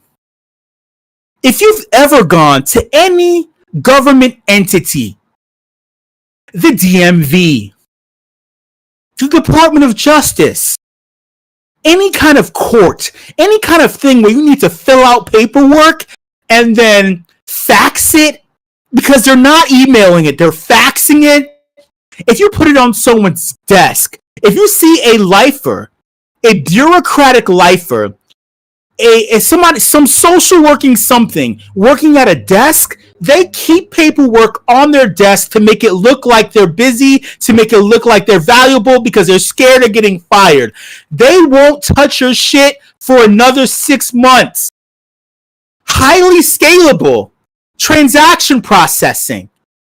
They're not processing your transactions. The only thing that's scalable is the linear vertical scale of the amount of paper that they're stacking highly on their desk. Did you notice what I just did there? I just reversed the sentence in order to explain it to you. Yes, this is the dumbest person in the room explaining this shit to you. Centralized database. You think these motherfuckers are pouring through your shit? By 2017, decentralization. Okay, wait. Contrast this centralized database to most public blockchains, which constrict data to as little as a few megabytes every hour. A few little megabytes is all you're gonna spend. It sounds like you're selling me cable. You have an upload speed of 25 megabytes and a download speed of 100 meg. You have those motherfuckers ever sell you that shit? By 2017, decentralization led by the Bitcoin community, block size war, which ended in a rift. So you're saying that the creation of FedNow is, and the fact that you're threatened is because there was a vote for protocol. They're talking about the Sedgwick argument that decentralization led to the Bitcoin community having an argument over whether or not we should increase the block size. It's so small. Your dick is so small, Bitcoin. And decentralization was the fault. We need to centralize all the dicks on the blockchain. Keep your dicks to yourself, FedNow. On one side were the so-called big blockers. Look, why are you talking about crypto penis? Why are they talking about crypto dick butts?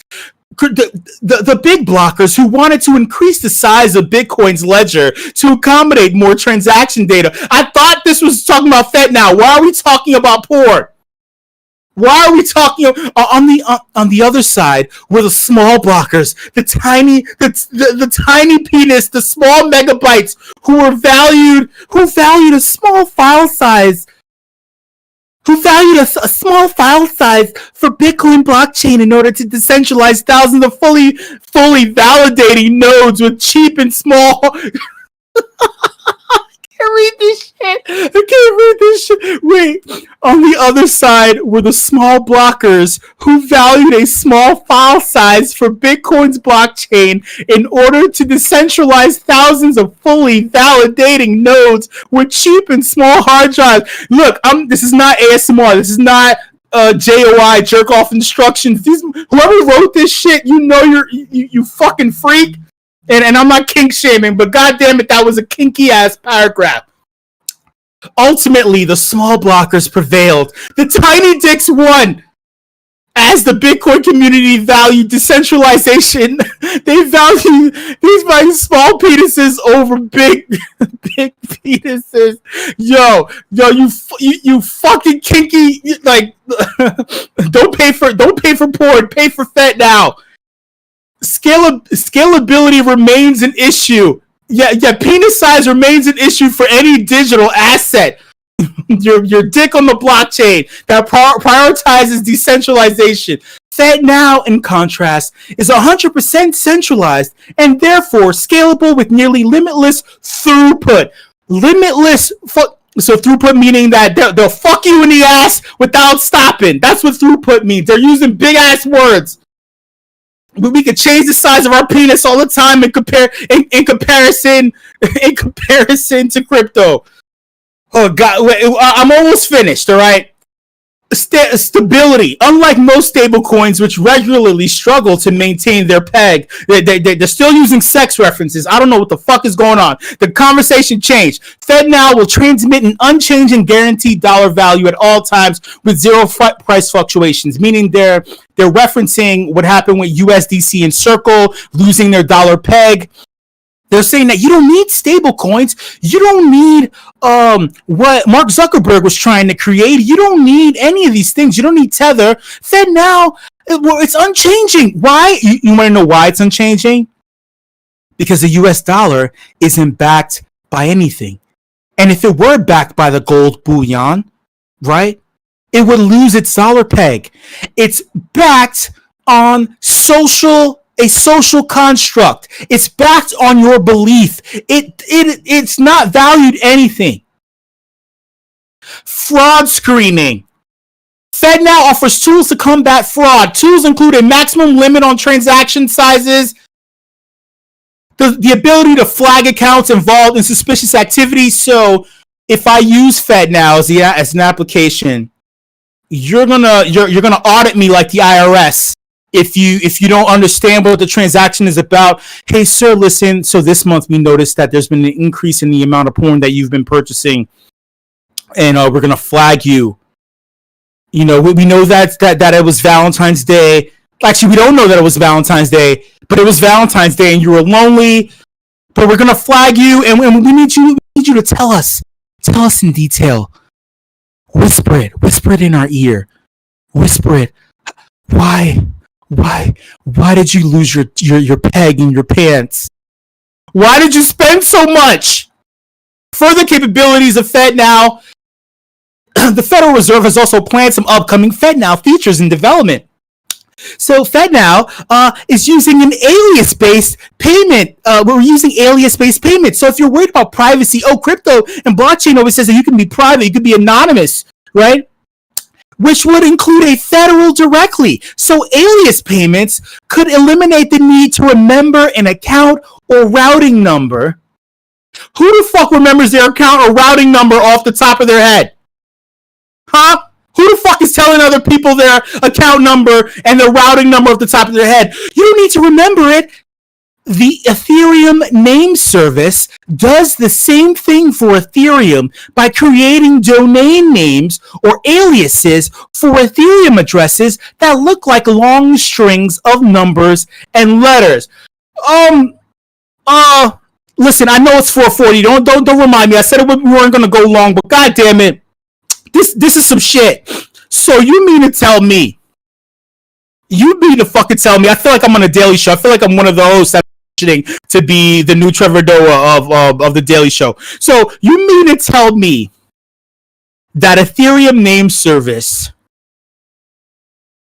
looks like the names? There's more value for the names that are long strings of numbers and letters. Ethereum addresses having long strings of number and letters is due to cryptography. It was abbreviated through Ethereum name service, but the way the sentence is worded, you're suggesting that Ethereum name service has a long string of numbers and letters when we know that the shorter the name, the shorter the ENS, the more value the ENS has. But you're saying, we're gonna give you privacy. You can create a nickname. You can create a fucking nickname. And we're going to use, how about this, your Fed directory. You want your privacy, but at the same time, a Fed directory is requiring me to KYC. I need to KYC, give you my social security number, my picture, my passport, my home address, my mailing address, my ex's address. And we're gonna use this directory, but we're also gonna have your nickname, alias attached to it, so you can feel like you're private. It's also gonna support APIs. You don't even know what the fucking API is. Bulk payment applications like payroll, enhanced remittance services for B2B payments. Remittance, hello. The $1 billion has been transacted yearly from the U.S. through Mexico for remittances. Through Western Union, who gives a kickback to the government, which is the whole reason why the U.S. dollar is so powerful. Hence why, if the money flows through Central America, El Salvador, having their own currency, skipping through that shit, saying, fuck that, I'm not paying a fee, my people don't need to use Western Union and wait 3 to 5 business fucking days or whatever the fuck is going on. We can just use Bitcoin or any other crypto in order to send remittances back and forth to our friends and family in impoverished countries or countries that don't have access to basic needs and things of that nature. In additional safety controls, in summary, thank you, because this shit was long as fuck. The Federal Reserve plans to release its highly anticipated FedNow system in July. It threatens to outcompete most digital assets, especially stablecoins, through its centralized operation with government backing. Although FedNow will only serve customers of financial institutions with access to U.S. banking network, it could soon connect hundreds of people on a B2P, B2B, and B2C basis instead of BBC, because you keep referencing sex. FedNow will enable 24/7 instant and reversible peer-to-peer payments with low cost and high throughput. Although, and this was a slap in the face, although purposefully slow, expensive, and decentralized crypto, oh God. Although purposefully slow, expensive, and decentralized, cryptocurrencies like Bitcoin have chosen not to compete on most of these features. Bitcoin or any other currency being purposefully slow and expensive and decentralized. How are you fucking kidding me? They're projecting their own insecurities on the Bitcoin, and then they're saying Bitcoin has chosen not to compete with us. Oh, Bitcoin, whoever your leader is, whoever your creator is, why haven't they come into the SEC and spoken to Gary Gensler, huh? Satoshi Nakamoto, sir, can you please just come in and talk to Gary Gensler and tell us why you're not competing with the U.S. government? Doesn't that sound a little stupid? They're not competing with these features. We don't know why they're not doing this. 24/7 instant irreversible peer-to-peer transactions. Many other crypto projects might need to reevaluate their differentiated value props in light of the imminent launch of FedNow. Y'all, it's bad. You know it's bad when you have Robert F. Kennedy's son, who's looking to run for president just because of his fucking name and nepotism, and he's saying the Fed just announced it will introduce its FedNow central bank digital currency in July. Robert RFK Jr. I just told everyone here that FedNow is an application and CBDCs are a tool. Okay, but I get the sentiment. CBDCs grease the slippery slope to financial slavery and political tyranny. Yes, both of these fucking things do. Cash transactions are anonymous. Yeah, we get it. Yes, they're gonna restrict things. A CBDC is tied to a digital ID and social credit score that will allow the government to freeze your assets or limit your spending from approved vendors. I just told you, if you're watching porn, they're gonna fucking freeze your assets. But FedNow is gonna do this. And this is a good point. The Fed will initially limit its CBDCs to interbank transactions, but we should not be blind to the obvious danger that this is the first step in banning and seizing Bitcoin, as the Treasury did with gold 90 years ago. Bretton Woods. Today, this was yesterday. Today in 1993. I'm gonna wrap this up really quickly and just tell you this. This whole thing has been a plan. Some young dumbass, or a couple of young dumbasses. There was Rohan Gray. Remember that guy who was advising the senators? He's an assistant adjunctant law practitioner. You forgot this guy's name. Trust me, I haven't, because he was saying a lot of dumbass shit and he went viral for saying it. No, we need the handcuffs. We need these things. We need to observe. There are bad actors. We need a system. This is the end product. This has been threatening the space for some time, and Operation Choke Point 2.0 is in effect because this makes the banks obsolete. The banks feel threatened. In that article, the banks sound insecure.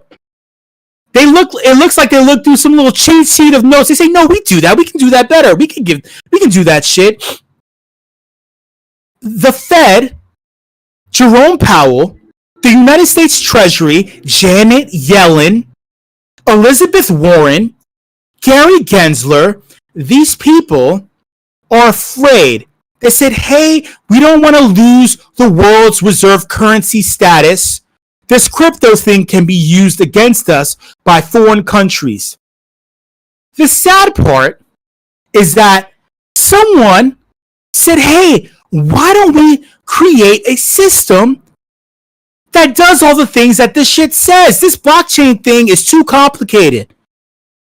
Why don't we create a CBDC? Oh, let's create an application. We don't need CBDCs, but we also do need CBDCs. So already there's confusion.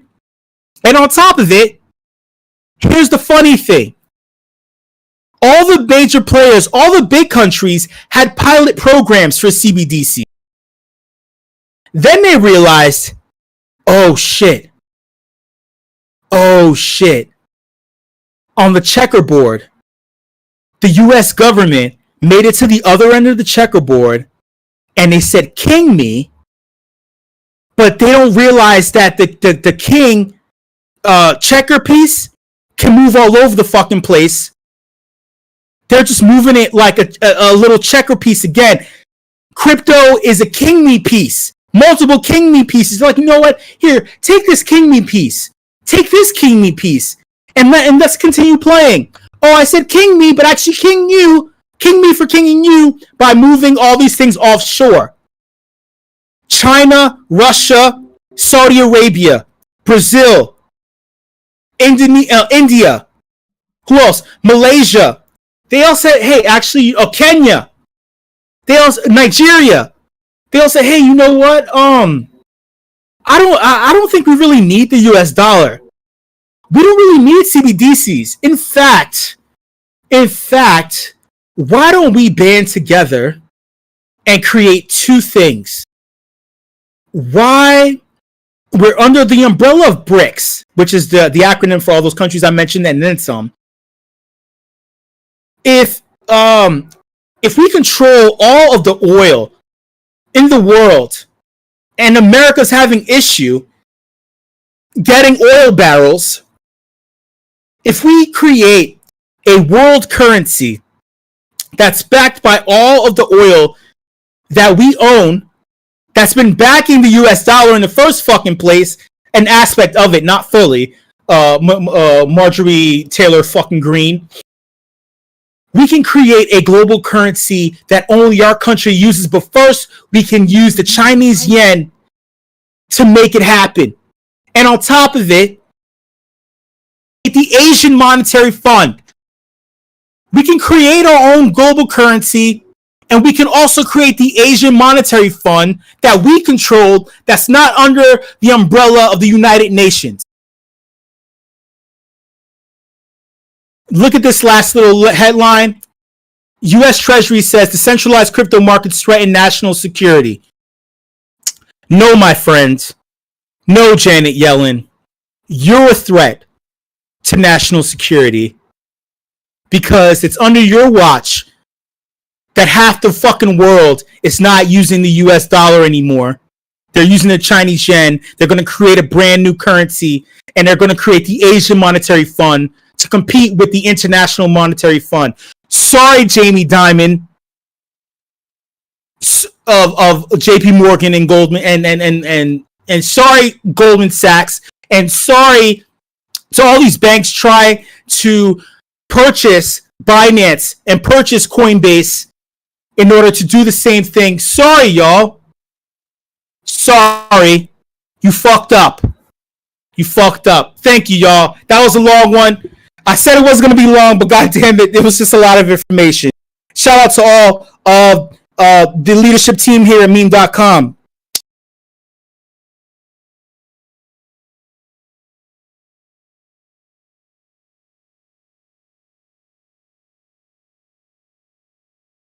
Thank you. Much love. That was a lot. Sorry, it was a lot. I know it was a lot. Don't be mad. Just accept the... Just take the information. Just take the information, y'all. Much love, and I'll see you later. Excuse me, bitch?